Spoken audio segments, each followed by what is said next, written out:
பக்கம், ஆன்மீகத்தின் பக்கம், பாரத பிரதமர் நரேந்திர மோடியின் பக்கம் என்று உறக்கமாக சொல்வதற்கு இன்னும் 60 நாட்கள் நாம் காத்திருக்க வேண்டும். சகோதர சகோதரி, உழைப்பு எல்லாம் கொட்டிருக்கின்றீர்கள், அன்பையெல்லாம் வெளிப்படுத்திக் கொண்டிருக்கின்றீர்கள். முக்கியமான ஒரு சரித்திரத்தை கிடைப்பதற்காக தமிழக பாரதிய ஜனதா கட்சியும் தொண்டர்களும் தலைவர்களும் காத்திருக்கின்றோம். இந்த நேரம் தாங்க இன்னும் கடுமையாக, இன்னும் வேகமாக, இன்னும் ஆக்ரோஷமாக, இன்னும் ஆழமாக வேலை செய்ய வேண்டிய நேரம் அடுத்த 60 நாட்கள். சகோதர சகோதரி, பல மனிதர்களுடைய கனவு தமிழகத்திலே தேசியமும் ஆன்மீகமும் மறுபடியும் வளர்ந்து விட்டால் மக்கள் பாரதிய ஜனதா கட்சி, தேசிய ஜனநாயக கூட்டணி, பாரத பிரதமர் நரேந்திர மோடி அவர்களை ஆதரித்து விட்டால் நிச்சயமாக இந்தியா முழுமையடைகிறது, பாரதம் முழுமையடைகிறது. அதை தமிழகத்திலிருந்து நாம் ஆரம்பித்தாக வேண்டும். நிச்சயமாக இந்த யாத்திரையினுடைய வெற்றியை செல்லுகின்ற இடத்திலெல்லாம் பார்க்கும் பொழுது அது நடக்கும் என்கின்ற நம்பிக்கை எனக்கு இருக்கிறது. சகோதர சகோதரிகள், எல்லா யாத்திரையிலும் கூட இந்த ஊரை பத்தி பேசுறோம் ஐயா. இன்னைக்கு சென்னையில் இருக்கும், சென்னையினுடைய மத்திய பாராளுமன்ற தொகுதியில் இருக்கும். நம்முடைய தேசிய தலைவர் நிறைய பேசுவதற்காக வந்திருக்கின்றார்கள். ஒரு உரையை நம்ம கேட்கிறோம். இருந்தும் கூட இந்த யாத்திரையினுடைய நோக்கமாக ஒரு தொகுதி, ஒரு பாராளுமன்ற தொகுதியில சில முக்கியமான பிரச்சனைகளை மக்கள் முன்னால் நாம் வைக்கின்றோம். சென்னை சமூக வெள்ளத்தில தட்டு தடுமாறி இத்தனை காலமாக மக்கள் 20-30 ஆண்டுகளாக கஷ்டப்பட்டு உழைத்த சொத்தை எல்லாம் திராவிட முன்னேற்ற கழகம் என்ற ஆளத் தெரியாத ஒரு கட்சி ஆட்சியில் இருக்கிற காரணத்தினால 7 நாட்கள தன்னுடைய முழு சொத்தையும் இழந்துவிட்டு பாதிச்சமே நின்று கொண்டிருக்கிறது. வெறும் பொய்களை மட்டும் பேசி ஆட்சியிலே திறந்து அமர்ந்து கொண்டிருக்கின்றார். 4000 கோடி, 5000 கோடி, 8000 கோடி செலவு செய்திருக்கின்றோம். வடிகாலை சரி செய்திருக்கின்றோம், விலை சரி செய்திருக்கின்றோம், 98% வேலைகளை முடித்திருக்கின்றோம். ஆனா இன்னைக்கு சென்னை வாசிகளுக்கு மட்டும்தான் இந்த துயரமான அனுபவம் தெரியும். திராவிட முன்னேற்ற கழகத்தை நம்பி வெறும் 42% பணிகள் கூட நடக்காத ஒரு ஊர்ல, மிக முக்கியமான ஊரில் இருந்து அவதிப்பட்டுக் கொண்டிருக்கின்றோம். சென்னையினுடைய பாராளுமன்ற எம்பிக்களை பாருங்க, டெல்லியினுடைய எம்பியை பாருங்க, 7 பாரதிய ஜனதா கட்சி, பெங்களூர்ல பாருங்க 3 பாரதிய ஜனதா கட்சி. இந்தியாவில் இருக்கக்கூடிய பெரு நகரங்கள் அனைத்தும் என்று பாரதிய ஜனதா கட்சியின் பக்கம் இருக்கிறது. அந்த நகரத்தினுடைய வளர்ச்சியை பார்த்துக் கொண்டிருக்கின்றோம். சென்னையில் இருக்கக்கூடிய 3 எம்பிகளை பாருங்க. தென் சென்னையினுடைய எம்பி தமிழக தங்கபாண்டியன் அக்கா, ஒரே சாதனை என்ன, இதற்கு முன்பிருந்த அமைச்சர் தங்கபாண்டியன் அவருடைய மகள். இன்னொரு சாதனை என்ன, தமிழகத்தினுடைய நிதியமைச்சர் தங்கம் தென்னரசனுடைய தங்கை. குடும்ப ஆட்சியுடைய இலக்கணமாக தென் சென்னை எம்பி. மத்திய சென்னைக்கு வந்ததுன்னா தயாநிதி மாறன் எம்பி. காரணம் மோசமாறன் ஐயாவுடைய மகன் கலைஞருடைய குடும்பத்தை சார்ந்தவர். வடசென்னைக்கு போனீங்கன்னா ஆற்காட்டு வீராசாமி அவருடைய மகன் கலாநிதி வீராசாமி அவர்கள். இந்தியாவில் எங்கேயும் கூட ஒரு பெருநகரத்தினுடைய 3 எம்பிகளும் கூட ஒரு குடும்பத்தினுடைய மைந்தர்களாக இருந்து நம்ம பார்க்கலையா. சென்னை தத்தளித்துக் கொண்டிருக்கிறது. இவங்கெல்லாம் வெளியே இந்த வெள்ள காலத்தில் வந்து ஒரு பெட் பாக்கெட் வாங்கி கொடுக்கணும், எட்டி கூட பார்க்கலாம். அதுவும் குறிப்பாக இந்த தொகுதியுடைய எம்பி தயாநிதி மாறன் அவர்கள் ஒரு 10 பேருக்கு சாப்பாடு போட்டிருக்க மாட்டார். ஆனா இவர்கள் மக்கள் பிரதிநிதிகளாக இருக்கின்றார்கள்.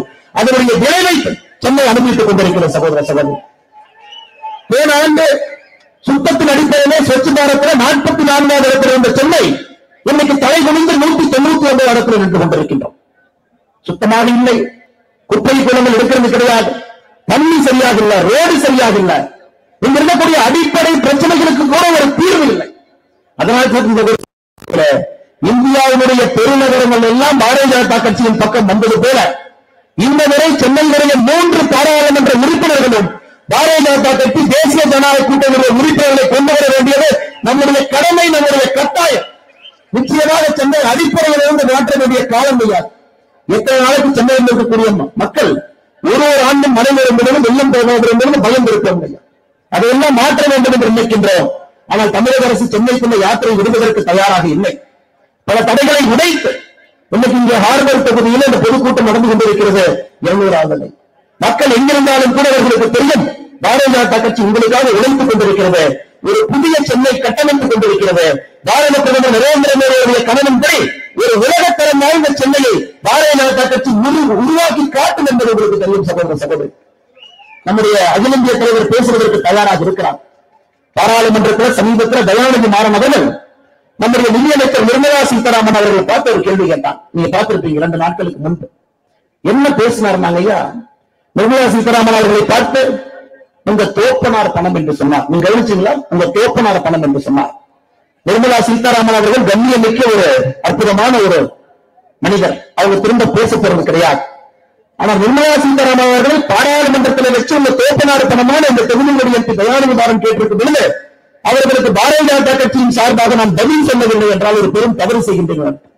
இன்னைக்கு அண்ணன் தயாநிதி மாறன் அவரை பார்த்து கேட்கிறார், அண்ணா இன்னைக்கு நீங்க அரசியல் இருக்க ஒரே ஒரு காரணம் சன் ஆஃப் முரசொலி மாறன் என்கின்ற ஒரே ஒரு ஐடென்டிட்டி மட்டும்தான். அதை தவிர வேறு எதுவும் உங்களுக்கு அரசியல் இலக்கணம் கிடையாது.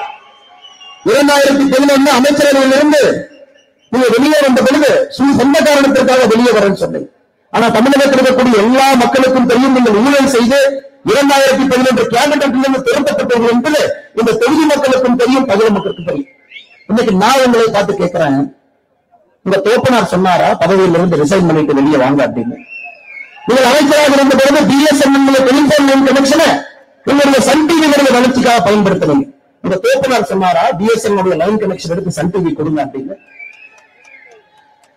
சீஃப் செக்ரட்டரி தலைமைச் செயலரை பார்த்துவிட்டு நாங்கள் என்ன தாழ்த்தப்பட்டவர்களாம் சொன்னீங்க. உங்க தோப்பனார் சொன்னாரா தாழ்த்தப்பட்டவர்கள் என்கின்ற வார்த்தையை பயன்படுத்தும் தோப்பனார் சொன்னார்கள். எங்களுக்கும் அதே மொழியிலே பதில் பேச தெரியும். ஆனால் சேவை இல்லாம ஒரே ஒரு குடும்பத்தில் பிறந்த ஒரு சர்டிபிகேட்டை மட்டும் வச்சுக்கிட்டு சென்னை நகரனுடைய எம்பிக்களாக இருந்து இந்த சென்னை நகரை பாழ்படுத்திக் கொண்டிருக்கின்றார்கள் சகோதர சகோதரி. ஆனால் எங்களிடம் ஒரே வர வேண்டும், இந்த கடுமையான உழைப்பு நம்முடைய தலைவர், இந்த யாத்திரையுடைய சங்கல்பம், குறிப்பாக நம்முடைய சென்னை மாநகரில் 3 எம்பிக்களும் கூட நரேந்திர மோடி அவருடைய கனவை ஆதரிக்கக்கூடிய எம்பிக்கள் நமக்கு வர வேண்டும். அதன் மூலமாக புதிய ஒரு சென்னையை நாம் கட்டியமைக்க வேண்டிய கட்டாயம் நமக்கு இருக்கிறது சகோதர சகோதரர்கள். இந்த அற்புதமான 200வது தொகுதிக்கு வந்திருக்கக்கூடிய எல்லா நண்பர்களுக்கும் இந்த நேரத்தில் என்னுடைய நன்றிகளான வாழ்த்துக்களை வணக்கங்களை தெரிவித்து, தொடர்ந்து 34 தொகுதிகள் இருக்கிறது, சரித்திரத்தை நோக்கி சென்று கொண்டிருக்கின்றோம். 234வது தொகுதியிலே சரித்திரம் நிச்சயமாக தமிழகத்திலே நடக்கும். நான் எதிர்பார்க்கக்கூடிய அரசியல் மாற்றம் நிச்சயமாக நடக்கும் என்கின்ற நம்பிக்கை நீங்கள் எல்லாம் அளித்திருக்கின்றனர்.